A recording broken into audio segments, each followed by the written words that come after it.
Where are you from, Astari? I come from Jakarta, Indonesia. Jakarta is the capital city of Indonesia. Why did you come to Australia? I came to Australia to live, to get my residency here. What do you like about living here? I like the lifestyle in Australia. It's very laid back and relaxing, not so much hurry, unlike in Asian countries. Where else have you travelled? I've traveled to other Asian countries such as Malaysia, Thailand and Singapore, and of course I've traveled around in my own country. Where would you most like to go? I would like very much to go to Europe, for example UK, Spain or Netherlands, but I also want to go to Dubai and India. What's the best thing about travelling? The best thing is the journey itself, not when you arrive at your destination. Because when on your journey, you are in this moment of anticipating of what's going to happen, the experience that you're going to have. That's what's best. Is travel easier these days? Yes, traveling is easier these days. You can buy your tickets online nowadays, and you can pick your transportation. You can go by airplane, train, bus or boat. So yeah, I think it is much easier these days. Just relax and be natural.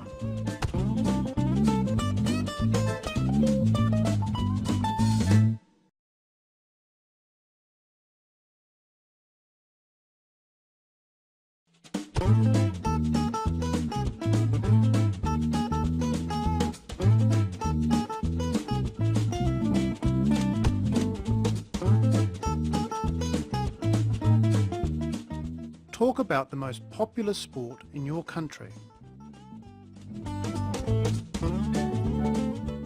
The most popular sport in my country is badminton.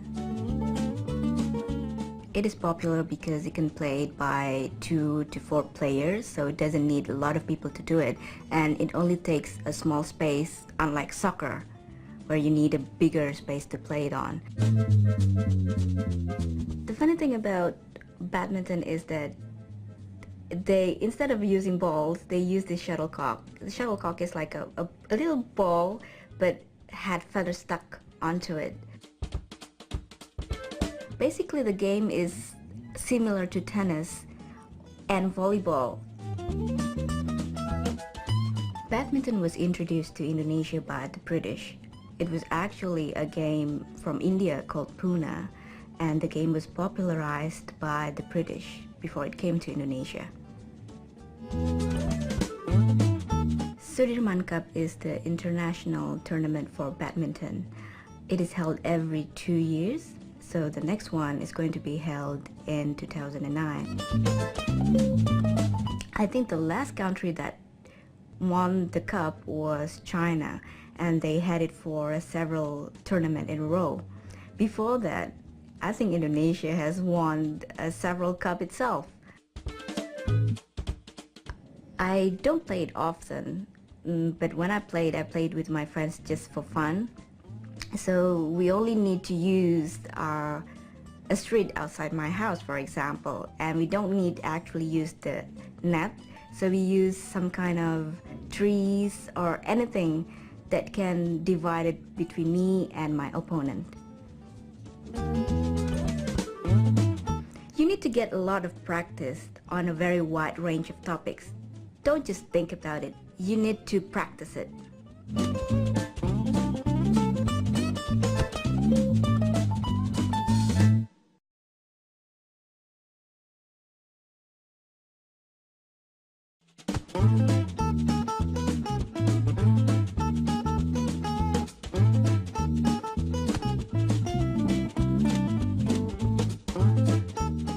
Is sport too commercial these days? Yes, I think sport is too commercial these days. Now, sport is not meaning representing one's country. It's more about making money. In cricket, it used to be about one country against another, for example, India against Australia, but now it's more to the club things. So it's not really about sports anymore, it's more about making money. Do people watch too much sport? Yes, they do watch too much sport. Maybe because they don't have time or they don't have the energy to do it after hard work all day. But yes, I think they prefer to stay inside and watch the game. Does sport get too much attention? Yes, I think sports get too much attention, especially in Australia. You can get news on the media about everything. A lot of things apart from the game itself. What effect does sport have on society? I think sport brings good to society. It brings healthier society and happier society. I once read that when you do exercise, when you're exercising, your body releases this hormone that makes you happy. So I guess being a very active society, it means that you have a healthy, happier society. It's the way you express your opinion that matters.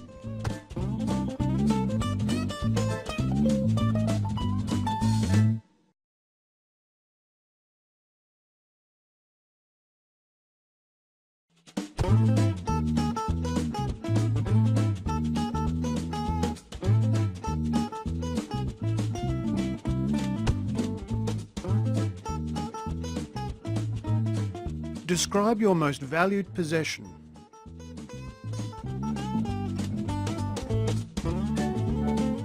My most valued possession is my mobile phone.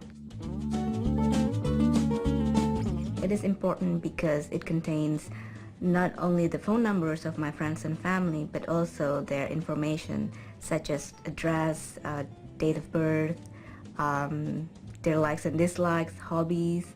So it contains a lot of things. I got my first mobile phone about 10 years ago, and since then I have changed 5 times.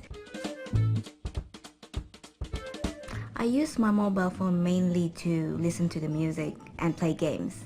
Well, apart from communicating with my friends and family. If I have spare time, for example, waiting for someone, I often play games on it. It can browse internet and then it can download games, music, anything that I like from the internet. So that's why I love my mobile phone so much. I'm too dependent on it. I cannot live without it. So for example, if I go out and I forgot my mobile phone, I have to go all the way back home and pick it up. I can get it personalized. For example, I can download screensaver and then put it on whenever I feel like it. So for example, if I'm feeling happy, then I put on my bright colored yellow or flower theme for my screensaver, and whenever I'm not in the mood, I just put on black. Get used to speaking on a lot of topics for 2 minutes.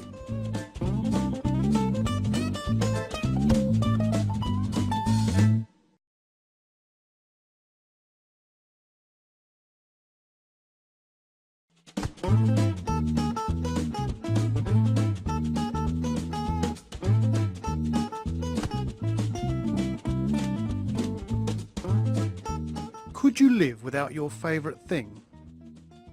No, I cannot live without my mobile phone. I have to bring it everywhere because I will feel lost if I don't have it near me. Do people have too many possessions? Yes, I think they do. They tend to buy a lot of things that they don't really need at that time. What would you really like to own? I would really like to own an iMac. That's the newest computer that I really love to have. It has the features that are better than the previous one. Why do people buy things they don't need? People buy things they don't need because they feel happy when they buy it. When I feel really low, sad or something, I usually go to the shop and buy things just to make myself happier. What's the most useless object you have? Oh, the most useless object that I ever bought was a mug. I bought it because I thought it was cool, big mug, about this size, and I thought it was cool to have it in your workplace, but somehow it's just, I feel useless because it's too big and you cannot bring it everywhere. You cannot put it in your bag and then take it everywhere with you. Is it better to buy things or experiences? I like to have the experience rather than to buy things, because with experience it's there in your memories. With items, it sometimes can be lost or stolen or whatever, but with experience it's something that you treasure in your mind and it will be there. If you don't have an answer, just tell the examiner and move on. Good luck.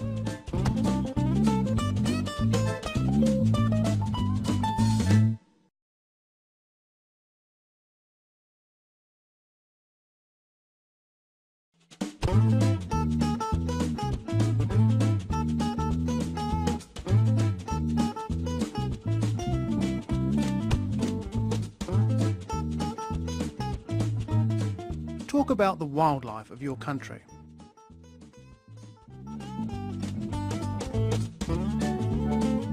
I'm not really experienced in talking about wildlife. I've been living in the city all my life, so I never actually seen wildlife myself.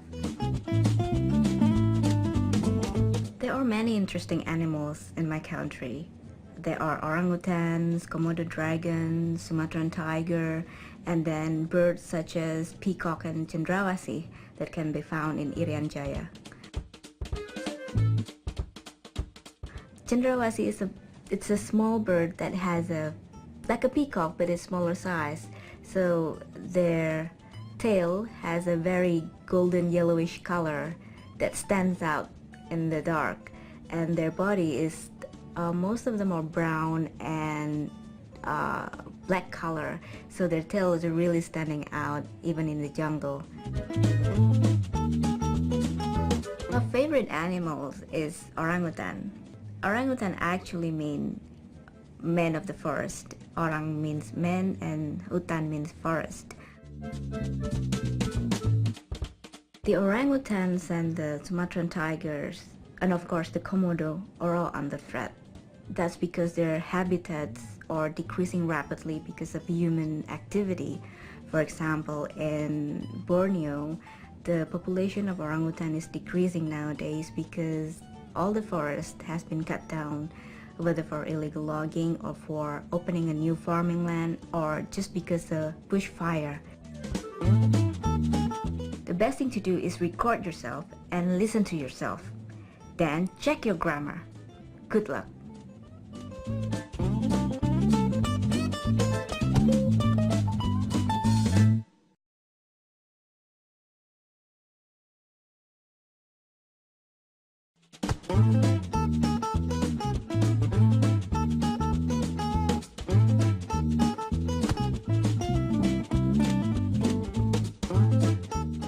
What's the greatest threat to wildlife? I think the greatest threat to wildlife is humans, because their activities sometimes endanger their population and habitats. Is it worth preserving wildlife? Yes, it is, because we need the balance between wildlife, nature, and human being. We cannot live without each other. Are the large animals the most important? Not always. Animals big or small are all important. Will wildlife survive into the next century? I think they can, with the help of humans, of course. we need to balance things, that what we take from the nature we have to get back. For example, if we cut down trees, then we need to plant another one. Can zoos help save wildlife? Yes, the zoo can help save wildlife. It can raise awareness for people about wildlife, and they can help breed the threatened animals. Can wildlife adapt to cities?